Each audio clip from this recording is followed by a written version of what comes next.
The Greeks noted that larger cities demonstrated more specialization than smaller cities, an observation reformulated by Smith, as the division of labor is limited by the extent of the market. Let's explore what that means to get an intuitive understanding of how specialization relates to markets. Revisiting our seamstresses and merchant, let's ask, how many dresses the merchant can buy at P and make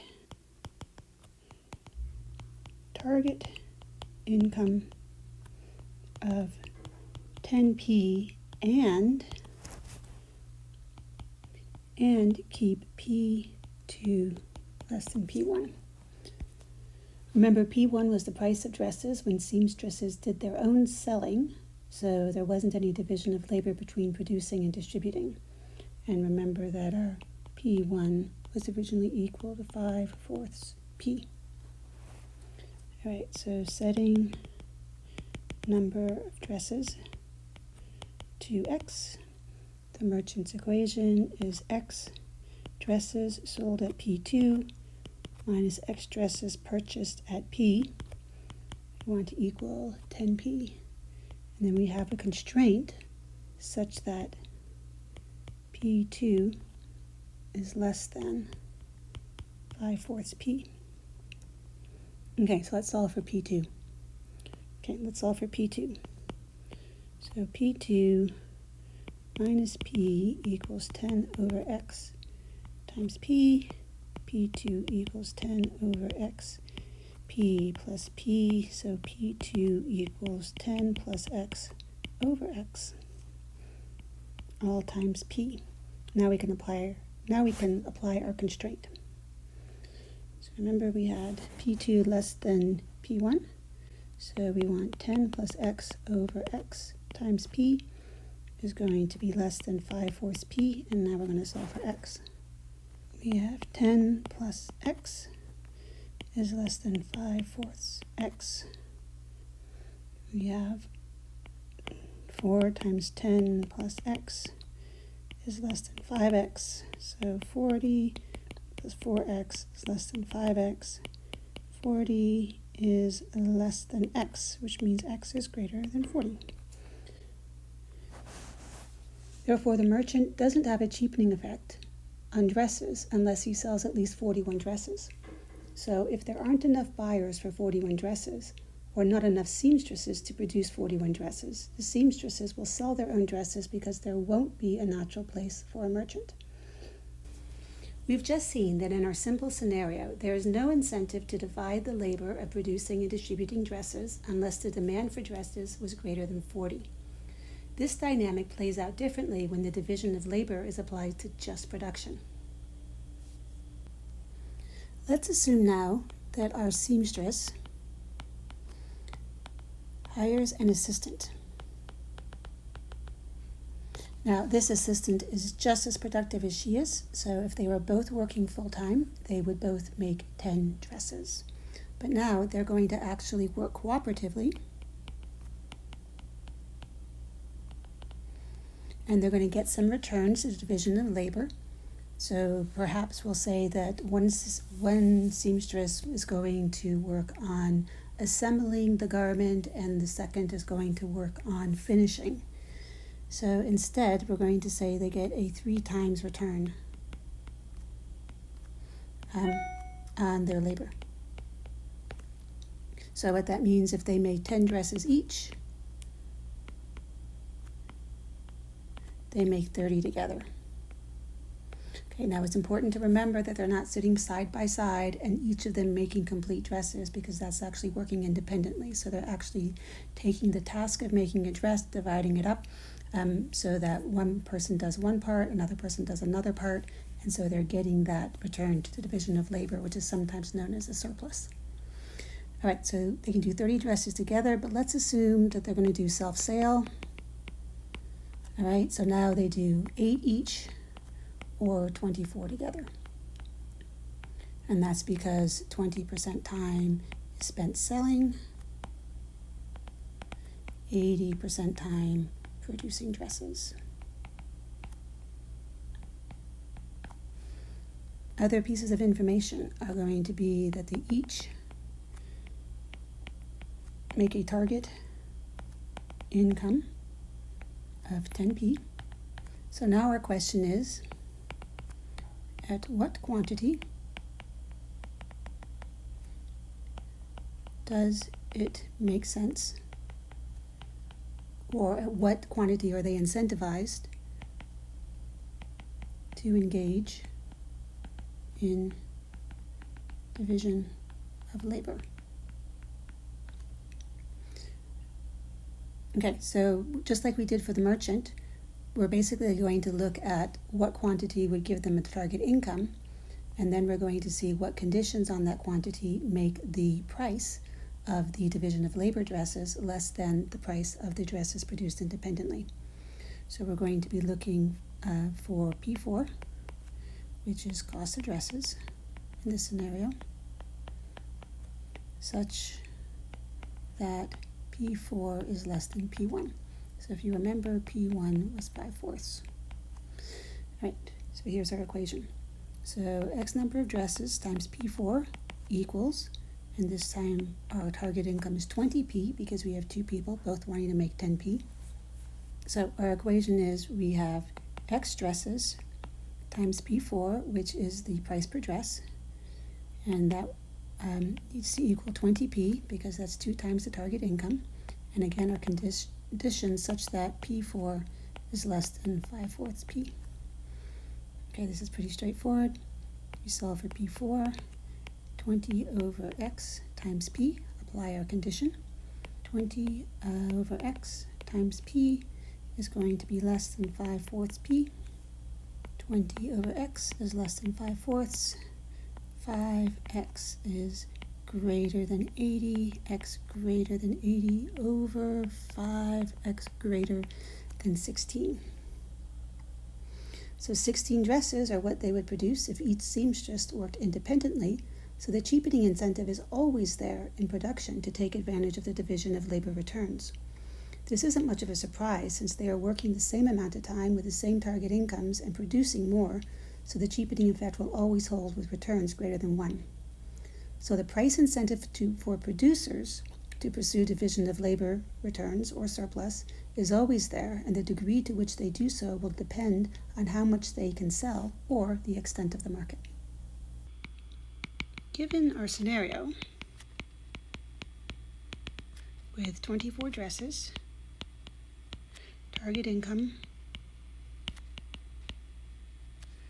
of 20p,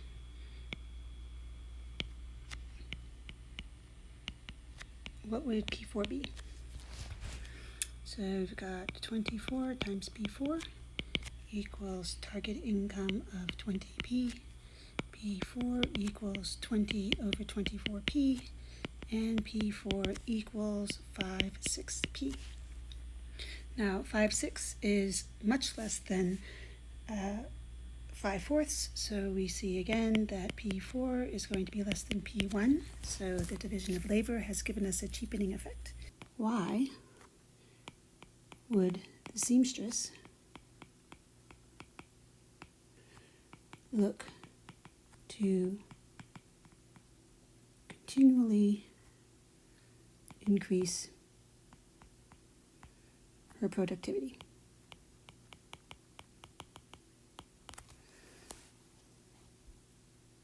She could also keep one assistant, limit the number of dresses she produces, and enjoy more free time. The conventional response is that she does this for profit. Let's see how that would play out in terms of her price. Now, P5. The seamstress moves the cost of her assistant, now noted as W for wages. I'll sometimes call that omega, it's out of habit. And we're going to call pi profit. And we're going to assume she still has a target income of 10. Sometimes that's known as normal profit, and then extra profit would be anything that would sit on top of that.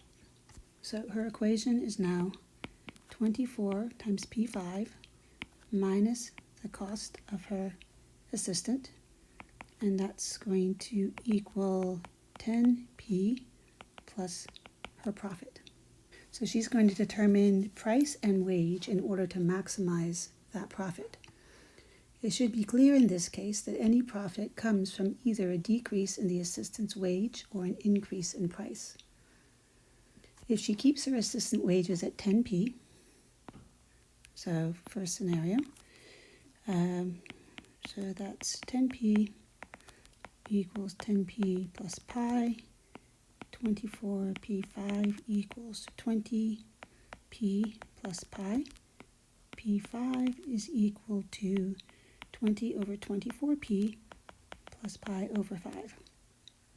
Now we're going to remember that that is 5/6p plus, I'm sorry, it should be 24, pi over 24, and 5/6 was equal to p4, which was the price with division of labor with a single assistant with self-sale. We derived that just a few slides ago. All right, so that equals 5/6p. All right, so now we've got p5 equals p4 plus pi over 24.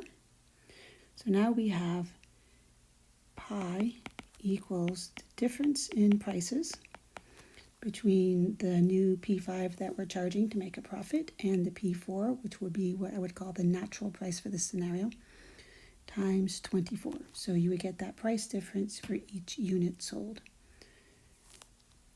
Now, another thing to remember is that according to standard economics, your demand decreases with price.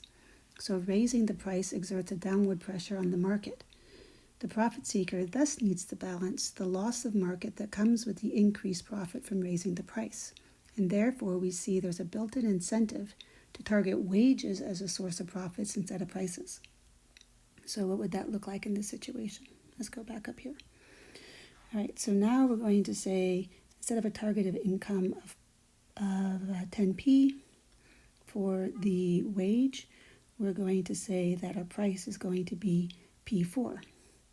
So we're going to have 24 times p4 minus, and we're going to determine what the wage will be, equals 10p plus pi.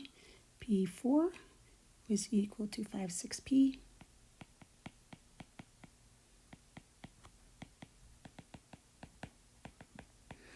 So that's going to be 20p minus wage is 10p plus pi. Negative wage equals negative 10p plus pi. And so therefore profit equals 10p minus wage. So here we see that any lowering of wage from the target wage of 10p is going to go to profit. But if the seamstress was to pay her assistant her target income of 10p, there would be 0 profit. Another option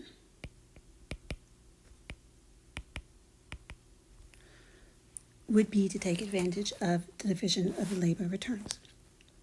So now our seamstress can hire another assistant, and if the returns to division of labor are the same, 3 sewers will now produce, with self-sale, 50 dresses instead of 24. So our equation is now with P6 as being the sale price in this scenario. We have 50 dresses at P6, and that's going to equal a target income of 30p. P6 equals 3/5 p. 3/5 p is less than 5/6 p, and P6 is less than P4. We sold the dresses for P6, which is what I'm going to call the natural price. She'd get 50 times 3/5 p is going to be equal to 30p. Now, if instead she sells the dresses for P4, which is what she's been doing before, then it would be 50 times 5/6 p, which is about equal to 42p. So she would be making a profit of 12p. Pulling this all together, we can see that 1. Price will decrease because of the surplus due to the division of labor. We will call this the natural price for now, though other people will use that term differently. 2. A profit-seeking employer is incentivized to pull the division of labor surplus out as profit rather than to pass the price decrease on to consumers. Thus, she does not sell at the natural price. 3. Division of labor requires a market to absorb the increase in production. Otherwise, she can't sell her goods. 4. The greater the market, the greater the opportunities for division of labor and the greater the surplus. In a profit regime, the owner is incentivized to increase the market to increase the returns. Therefore, the market incentivizes chasing increasing division of labor returns, absorbed as profit, and to generate the market required to absorb the resulting increases in production. Globalization today may therefore be more about expanding markets to keep up demand to support the progressive deployment of production technology than it is about cheap labor. Though employing people in foreign markets helps expand the market because it provides them an income with which to consume. Remember Ibn Khaldun. He believed that as nomadic tribes developed enough social will to solidify and move from subsistence to division of labor production, they began to overproduce and develop a desire for wealth, ultimately evolving a consumption market structure, thus becoming urban. This consumption market structure is inherently unstable because profits, wages, production, and consumption all continue to rise in an unbounded manner. The urban society eventually collapses and dissolves into the surrounding nomadic communities. Again, very little here is new, and suggests that the ancients understood the division of labor alchemy better than we do.